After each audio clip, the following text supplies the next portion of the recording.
Pada modul 3, kegiatan praktikum 3, struktur sistem pencernaan. Apa sih itu struktur sistem pencernaan? Berikut penjelasannya.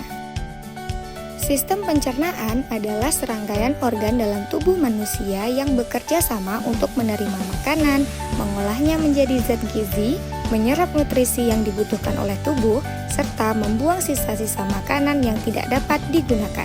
Selanjutnya, kita bahas secara rinci organ-organ sistem pencernaan manusia.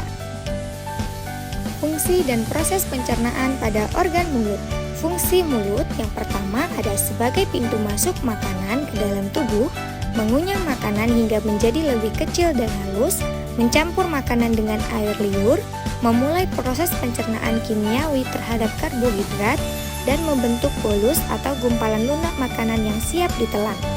Proses pencernaan di mulut dimulai dari gigi, makanan bercampur dengan air liur, enzim, yaitu enzim amilase, kemudian ada lidah yang berfungsi mengaduk makanan, dan yang terakhir bolus didorong ke bagian belakang mulut oleh lidah dan siap ditelan menuju kerongkongan. Selanjutnya yaitu organ kerongkongan. Fungsi kerongkongan yang pertama menghantarkan makanan menjadi jalur makanan yang aman, dan yang ketiga melindungi dan memastikan makanan sampai ke lambung. Proses pencernaan di kerongkongan dimulai dari menelan, kemudian peristaltik, pergerakan bolus dan masuk ke dalam lambung. Yang ketiga ada lambung.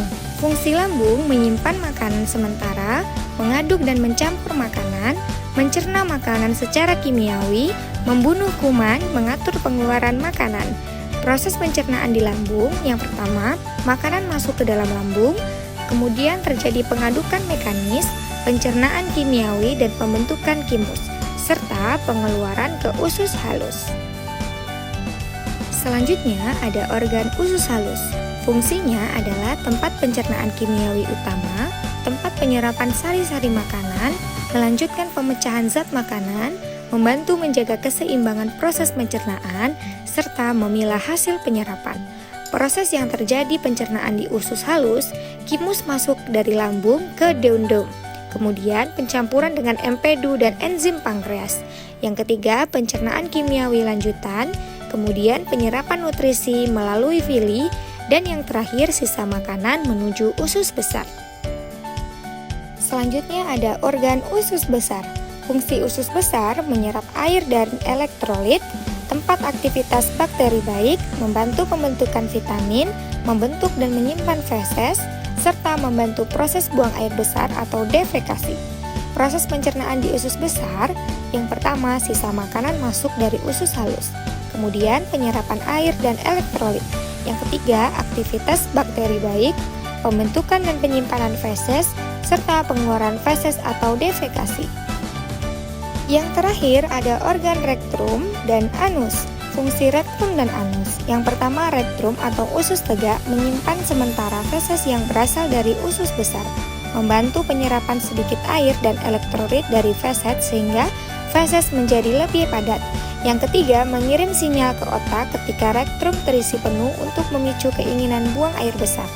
Kemudian ada anus, mengeluarkan feses dari tubuh melalui proses defekasi, menjaga kontrol pengeluaran feses agar tidak terjadi secara sembarangan melalui kerja otot.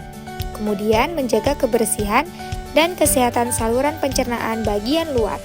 Proses pencernaan pada rektrum dan anus, feses tiba di rektrum, kemudian penyimpanan penyerapan lanjutan. Yang ketiga ada rangsangan buang air besar, proses defekasi atau pengeluaran feses, dan yang kelima feses keluar dari tubuh. Kesimpulan dari praktikum sistem pencernaan manusia adalah serangkaian organ yang bekerja sama untuk mengubah makanan menjadi nutrisi yang dapat diserap oleh tubuh serta membuang sisa yang tidak diperlukan. Sistem pencernaan manusia terdiri dari organ-organ yang memiliki peran penting. Ada mulut, kerongkongan, lambung, usus halus, usus besar, rektrum, dan anus. Proses pencernaan terjadi secara bertahap di mana makanan masuk, dikunyah, dan ditelan. Kemudian didorong oleh gerakan peristaltik hingga ke lambung. diuraikan secara mekanis dan kimiawi oleh enzim pencernaan. Kemudian diserap nutrisinya di usus halus dan disalurkan ke darah. Dan yang terakhir, sisa makanan diolah di usus besar menjadi feses lalu dikeluarkan melalui anus. Pencernaan sendiri bertujuan untuk mengubah makanan menjadi bentuk sederhana yang dapat diserap oleh tubuh, menyediakan energi untuk aktivitas sehari-hari dan pertumbuhan, kemudian memperbaiki sel-sel tubuh dan menjaga kesehatan organ, serta yang terakhir membuang sisa makanan yang tidak berguna agar tetap hidup sehat. Sampai di sini kegiatan praktikum pada kali ini. Terima kasih, jangan lupa like, komen, dan subscribe. Sampai jumpa di kegiatan praktikum selanjutnya.